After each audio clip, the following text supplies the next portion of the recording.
Olá, irmãs e irmãos, muito boa noite. Estamos aqui nesta quarta-feira, dia 22 de junho de 2022, para juntos ouvirmos a palavra do Senhor. E eu quero convidar você, nesta noite, caro irmão, cara irmã, a partilhar comigo desta palavra. Inicialmente, convido você a orar ao Senhor Jesus. Santo e eterno Deus, nós te louvamos e te bendizemos, porque estamos reunidos aqui nesta noite para aprender a tua palavra. Queremos, ó Deus, que a tua boa mão nos oriente, que o teu Espírito Santo venha sobre nós, trazendo discernimento, iluminação e a revelação da tua palavra aos nossos corações. Pedimos que estas coisas sejam feitas para a edificação da tua igreja. Em nome de Jesus. Amém. Quero inicialmente, antes de lermos o texto que está aí anunciado, fazer uma breve leitura do Salmo de número 43, que diz assim: Faze-me justiça, ó Deus, e pleiteia a minha causa contra a nação contenciosa. Livra-me do homem fraudulento e injusto, pois tu és o Deus da minha fortaleza. Por que me rejeitas? Por que hei de andar lamentando sobre a opressão dos meus inimigos? Envia a tua luz e a tua verdade para que me guiem e me levem ao teu santo monte e aos teus tabernáculos. Então irei ao altar de Deus, ao Deus que é minha grande alegria. Ao som de harpa eu te louvarei, ó Deus, Deus meu. Porque estás abatido a minha alma? Por que te perturbas dentro em mim? Espera em Deus, pois ainda o louvarei. A Ele, meu auxílio e Deus meu. Amém. Palavra do Senhor. Esse texto é um desejo pelo santuário que o salmista tem diante das dificuldades, e ele entende que nas realidades, e obviamente nós estamos tratando aqui do Antigo Testamento, nestas questões do Antigo Testamento, ele vai encontrar então esta questão do abrigo, obviamente no santuário, aonde se entende que existe a presença de Deus. Obviamente hoje nós entendemos que nós somos o templo do Espírito Santo, conforme nos indica o apóstolo Paulo e nos ensina o apóstolo Paulo lá em 1 Coríntios. Vós sois o templo do Espírito Santo. Então, o que nós devemos fazer é buscar ao Senhor diante das questões da nossa vida. É o que nós vamos fazer agora. Eu quero convidar você, nesse instante, a orar ao Senhor, a buscar o Senhor com todo o seu coração, para que você possa então colocar diante do Senhor a sua vida, as suas questões, suas alegrias. Tivemos aí uma grande alegria compartilhada por uma das nossas irmãs, que a filha se formou depois de muitas situações e atravessadas, e que diante de todas as dificuldades ela encontrou amparo no Senhor. Então, alegrias, também temos dificuldades, enfermidades, situações de relacionamento, emprego, dificuldades no trabalho, enfim, aquilo que você, segundo aquilo que a palavra de Deus tocou o seu coração, coloque também diante do Senhor. Diz assim a palavra do Senhor, né? Senhor, livra-me, essa é a expressão. Livra-me, sê tu a minha fortaleza, envia a tua luz. Ou seja, ele está pedindo justamente este auxílio para que ele possa ir até o santuário, para que ele possa chegar diante de Deus e expor a sua causa. E em Deus sentir-se seguro. Porque no versículo 5 ele diz assim, na segunda parte ele vai dizer: espera em Deus, pois ainda o louvarei. A Ele, meu auxílio e Deus meu. É o Senhor Jesus então que nós vamos orar neste instante. Oremos. Grandioso Deus, bondoso Pai que estás nos céus, que nos enviou seu Filho Jesus Cristo para que pudéssemos nos reunir como igreja. Bendito seja o teu nome, porque através do teu Espírito Santo o Senhor habita em cada uma e em cada um de nós. E assim formamos o teu corpo, tua igreja, tua noiva, aquela que irá subir aos céus quando o Senhor voltar. Enquanto isso, temos enfrentado inúmeras situações. Temos enfrentado enfermidades, temos enfrentado desemprego, temos enfrentado situações dentro do próprio emprego, temos enfrentado situações adversas, temos enfrentado pessoas famintas e diante de tudo isso, nós buscamos o Senhor para que o Senhor cure os enfermos, abra a porta do emprego para quem está desempregada, cure os relacionamentos, que o Senhor abençoe as pessoas nos seus trabalhos e que aqueles que estão necessitados sejam acudidos pela Igreja do Senhor Jesus.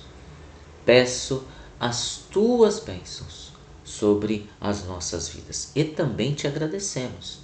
Te agradecemos, ó Deus, porque também experimentamos bênçãos. Bênçãos dos nossos filhos se formando, bênçãos do teu cuidado para conosco, da tua provisão. Louvado seja o teu nome.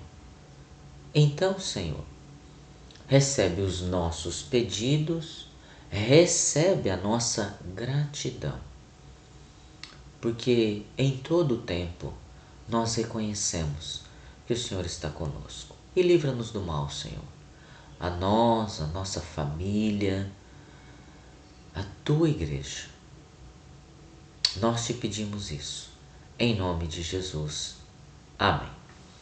Bom, gostaria então, neste instante, de ler com vocês o texto que está aí anunciado nos nossos caracteres, que se encontra no primeiro livro dos Reis, no capítulo de número 19. Talvez alguns de vocês já conheçam esse texto, de leituras que vocês porventura já fizeram aí.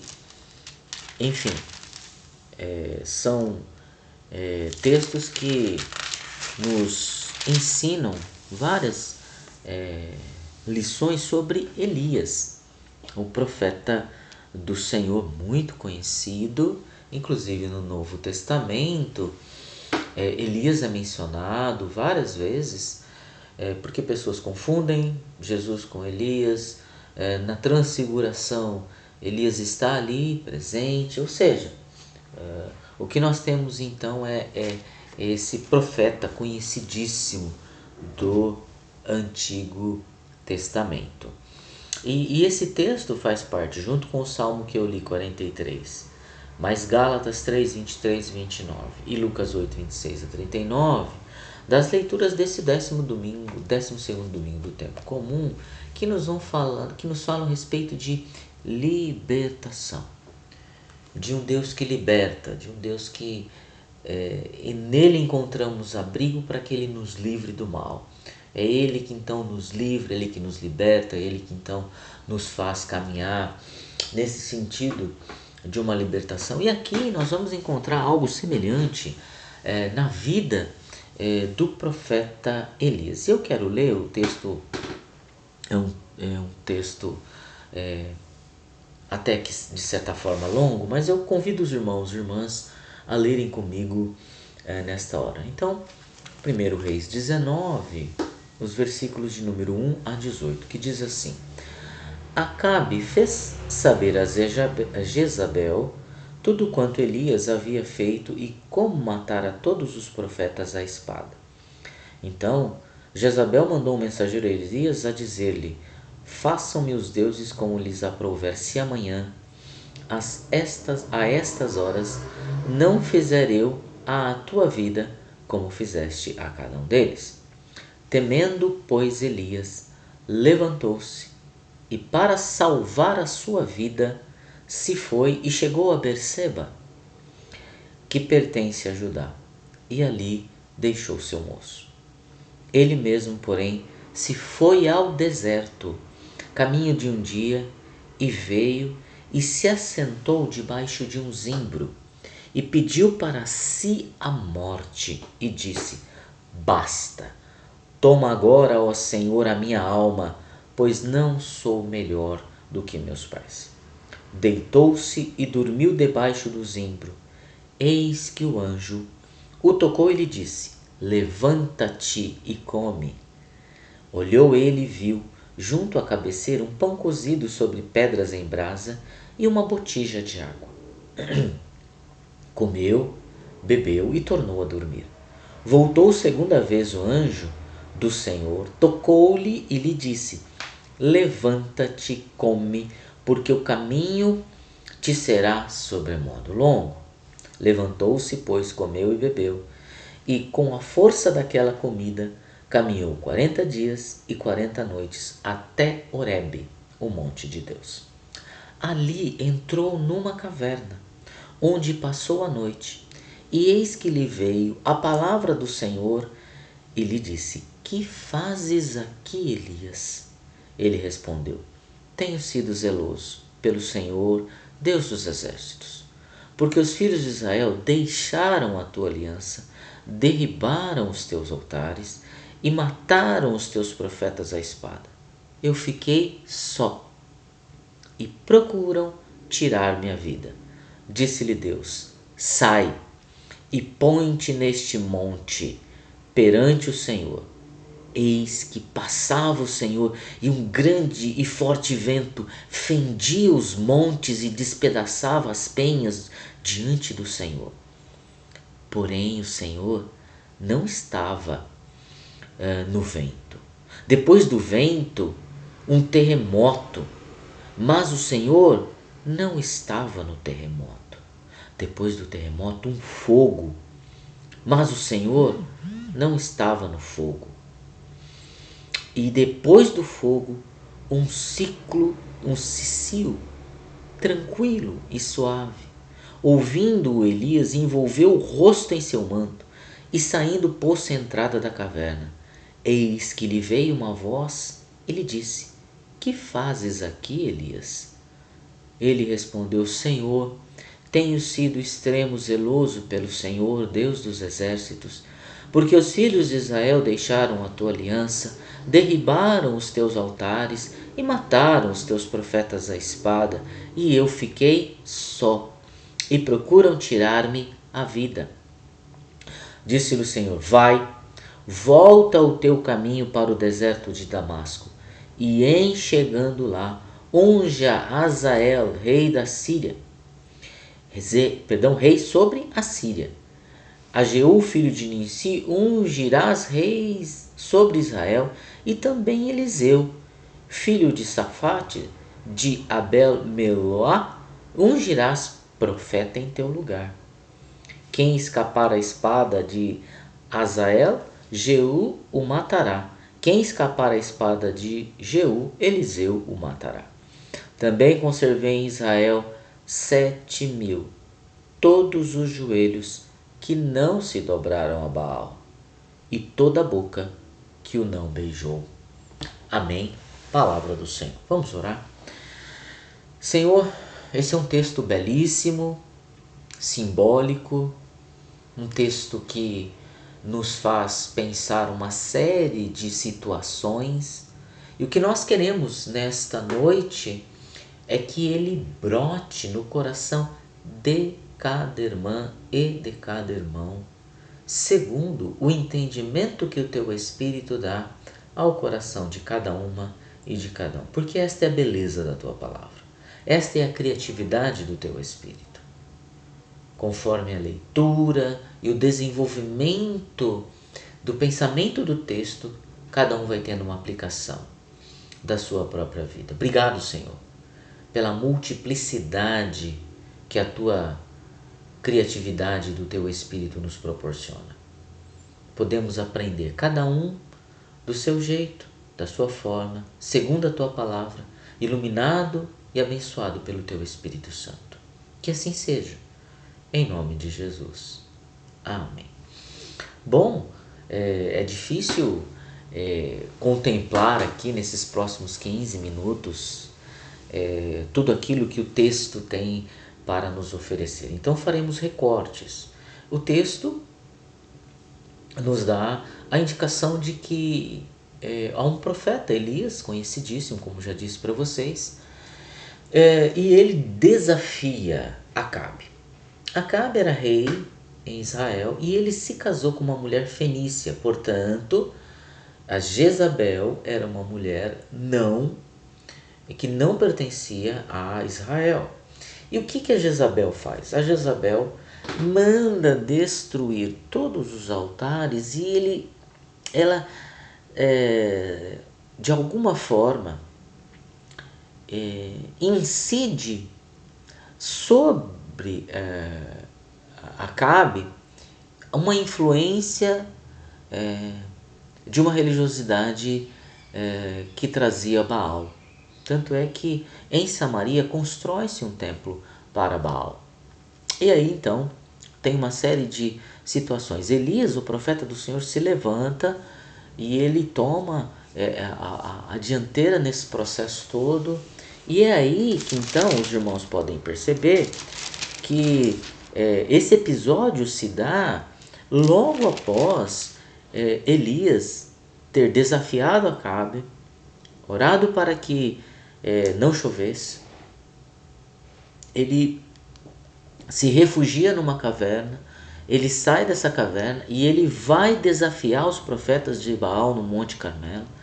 Ele desafia, os profetas de Baal são mortos e Elias ora para que chova e chove de novo. Bom, e aí que nesse contexto aparece esse nosso texto aqui, de que Elias vai até o Monte Horebe.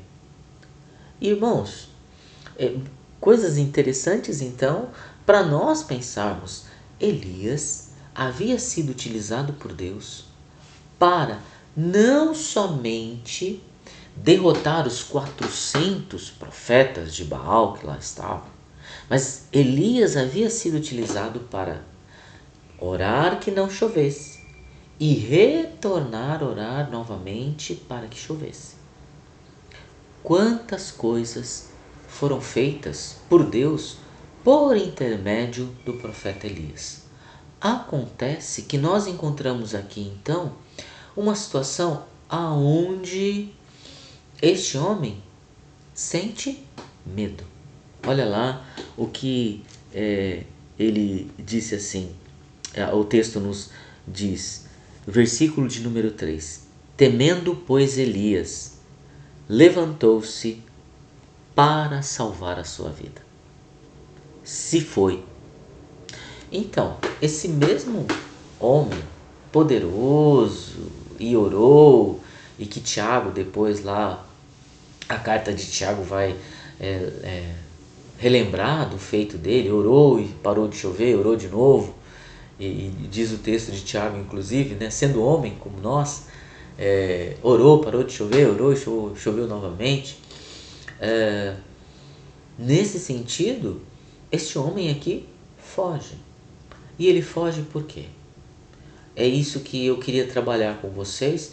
Num primeiro momento, esse aspecto, fazer um recorte nesse aspecto sobre a vida de Elias, esta solidão que ele sente, essa solidão que ele busca e como Deus trabalha isso na vida de Elias. Bom, e o que nós temos aqui então é trabalhar essa questão da solidão que muitas vezes também nos atinge, nos aflige, nos angustia.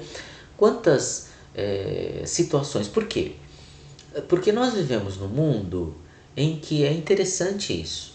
E isso nós podemos perceber a partir do momento da pandemia. Isso se tornou ainda mais evidente quando esta sociedade que nos chama e que nós estamos envolvidos, ela nos chama para viver uma vida de celebridade.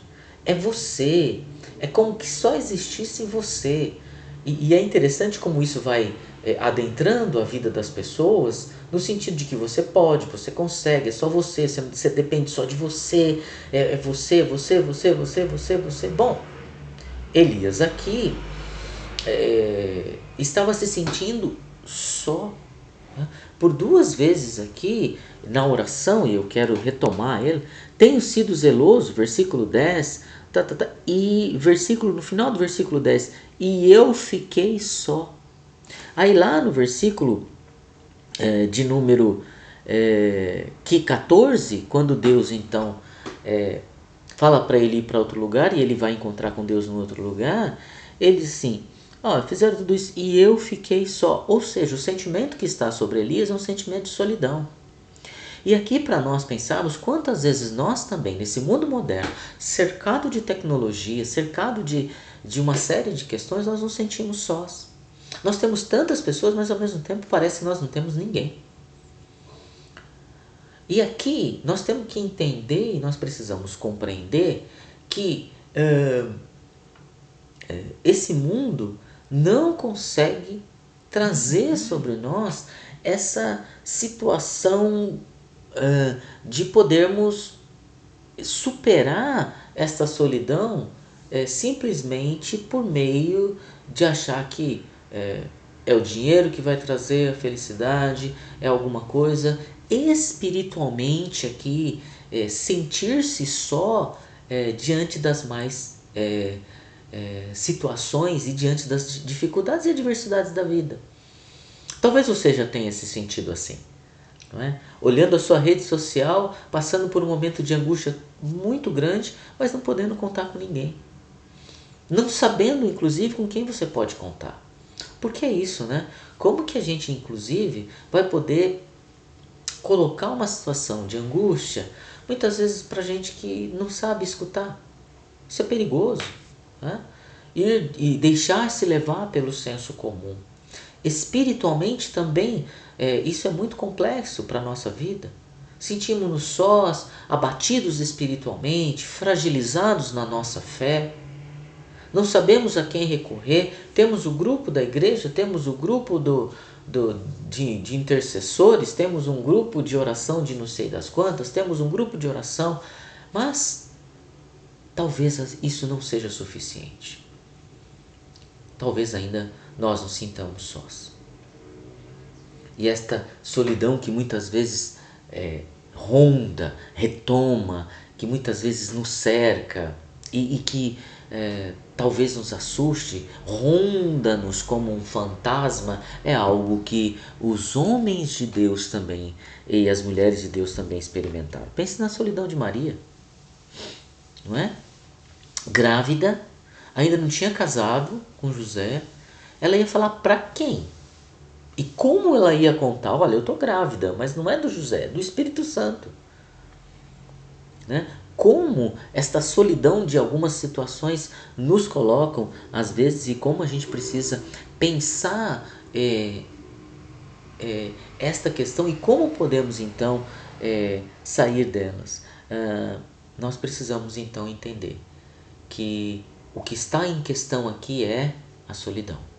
A solidão do profeta, a nossa própria solidão desse tempo moderno que está por aí e que pode muitas vezes nos trazer uma série de situações complexas e nos fazer pensar a respeito da nossa própria vida, nossa própria existência, o que está acontecendo, por que eu estou sozinho assim, né? Senhor, responde-me. Quantas vezes aqui o próprio Davi, né? A gente leu isso no Salmo 42, Senhor, e aí? Tem outro salmo, eu não estou me lembrado qual é, que ele vai dizer: Senhor, olha, eu estou muito só, eu estou angustiado, o Senhor não vai me responder, né?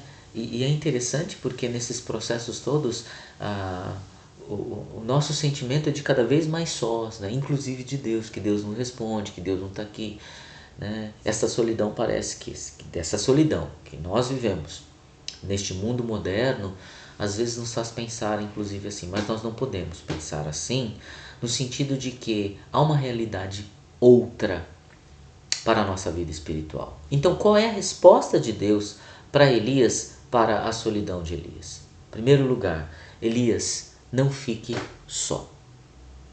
Não fique só porque eu estou com você. Não fique só porque vá se apropriar de outras pessoas. E está aqui no versículo de número 16, é a resposta de Deus para a solidão do profeta. Vai até tal lugar, unge fulano, ciclano e beltrano. Fulano rei da Síria, fulano rei de Israel e o teu sucessor. Por quê? Porque eles vão ser as pessoas que vão dar resposta àquilo que te causa angústia. E, Elias, você não está só. Isso aqui é maravilhoso, gente. Você não está só. Versículo 18. Isso no Antigo Testamento. Versículo 18. Também conservei em Israel 7.000, todos os joelhos que não se dobraram a Baal e toda a boca que não beijou. Olha lá, Jesus, Deus está dizendo para o profeta, olha, Elias, tem gente com você. E agora vamos transportar isso para o Novo Testamento. Para o Novo Testamento, a resposta de Deus para a nossa vida e para o nosso coração é, irmãos e irmãs, estamos aqui com o Senhor. Por quê? Porque Ele está conosco. Como eu disse, nós somos templos do Espírito Santo. Então, todo o tempo o Senhor está conosco. É promessa do Senhor Jesus. Eis que estou convosco todos os dias até a consumação dos séculos. Isso é uma bênção. E é interessante como essa bênção, para nós, ela é essencial para que a gente possa continuar isso de uma forma, para que a gente possa viabilizar isso e verificar isso no nosso cotidiano. Como? Estabelecendo, então, elementos que nos aproximem desta realidade de irmãos, ou seja, caminhar juntos. Que aqui é dar as mãos uns aos outros. E aí, eu lembro de Jesus. Quando Jesus envia os seus discípulos para a missão, ele envia de 2 a 2. Fala, vai. Vão de 2 em 2, eles foram. Quando eles voltaram, Jesus fala, bom, vocês voltaram, tá? Né? Fica tranquilos, o que vocês viram eu já vi antes. E agora eu quero que vocês descansem. Vão descansar. Eu vos envio. Então, a força para se vencer a solidão está no coletivo. Está no braço dado, está no dia a dia, está nas mãos dadas. E aí eu lembro o apóstolo Paulo, que vai nos ensinar, até mesmo no livro de 1 Coríntios, quando ele vai dizer que nós somos um corpo, quando ele vai trabalhar na igreja de Coríntios, essa questão da possibilidade do corpo, porque o que estava acontecendo em Coríntios? Individualizavam os dons para dizer, nós somos mais importantes. E Paulo vai dizer, não, o dom é coletivo. O dom é dado do Espírito Santo para determinada pessoa para a edificação da igreja.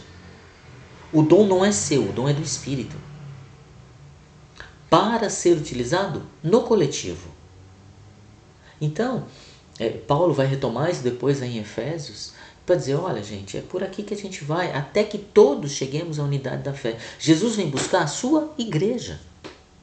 Então, essa força coletiva que nos faz vencer a solidão. Lembre-se, irmão e irmãs, nós não estamos sós. Jesus está conosco. Nós estamos uns com os outros, celebrando as alegrias, chorando as tristezas, caminhando juntos nos momentos bons e nos momentos não tão bons. Mas é esta força na unidade do Espírito Santo que nos faz vencer esta solidão. Então lembre-se, por isso que é importante a palavra lá aos Hebreus, olha, não deixe de congregar.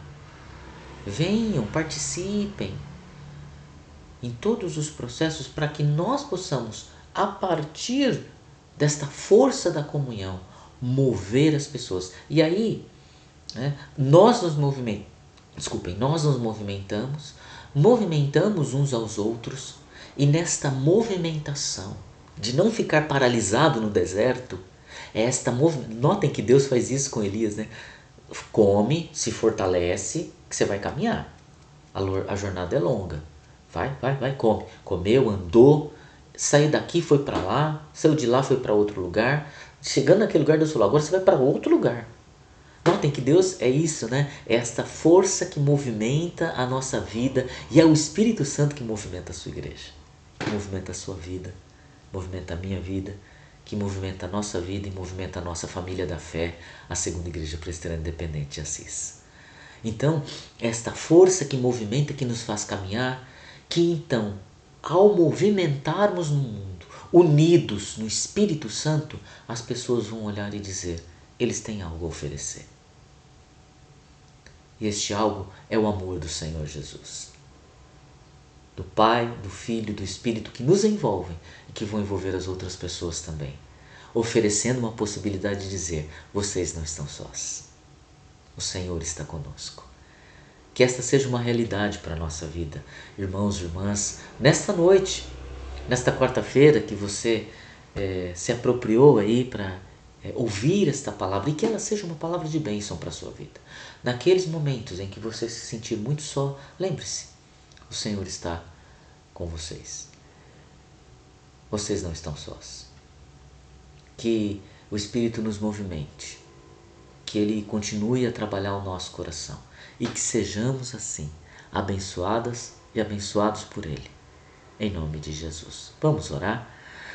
Senhor, obrigado pela Tua palavra, graças te damos pelo Teu grande amor. Rogamos as Tuas bênçãos sobre as nossas famílias, sobre a família da fé, nossa família da fé, Segunda Igreja Presbiteriana Independente de Assis, que ela caminhe, que ela seja abençoada, que ela seja iluminada pelo Teu Espírito Santo, ungida pelo poder do Teu Espírito, para proclamar o nome do Senhor Jesus. Abençoa a cada irmão, a cada irmã. Graças te damos, ó Deus, pela vida de cada uma e de cada um. E que possamos sempre confiar na Tua palavra e dar as mãos uns aos outros, em nome de Jesus. Amém. Que Deus abençoe a sua vida. No domingo, às 9 horas, teremos a nossa transmissão, teremos a escola dominical, tanto presencial quanto online. Será o dirigente, o nosso irmão presbítero Sigmar. E à noite eu estarei presente com vocês, no culto à noite, que será tanto presencial quanto online. Queria convidar vocês todos e todas para estarem lá. Que Deus abençoe a sua vida, o seu coração. Nós vamos retomar, eu só peço mais um tempo e mais uma semana para os irmãos e para as irmãs. Nós vamos retomar a nossa caminhada de oração pela manhã às 6 horas. Eu vou só me recuperar um pouco mais na minha saúde, peço um pouco mais de paciência para os irmãos. Minha garganta ainda sente muito os efeitos aí da Covid. Então eu vou pedir só que os irmãos tenham um pouco mais de paciência para que a gente possa então retomar. E aí nós vamos retomar a nossa caminhada de oração, com certeza, para que seja bênção para todas e todas. E na força do Espírito Santo nós nos fortalecemos. Amém? Que Deus abençoe a sua vida, seu coração, que você tenha um restante de semana muito abençoado, em nome de Jesus. Até!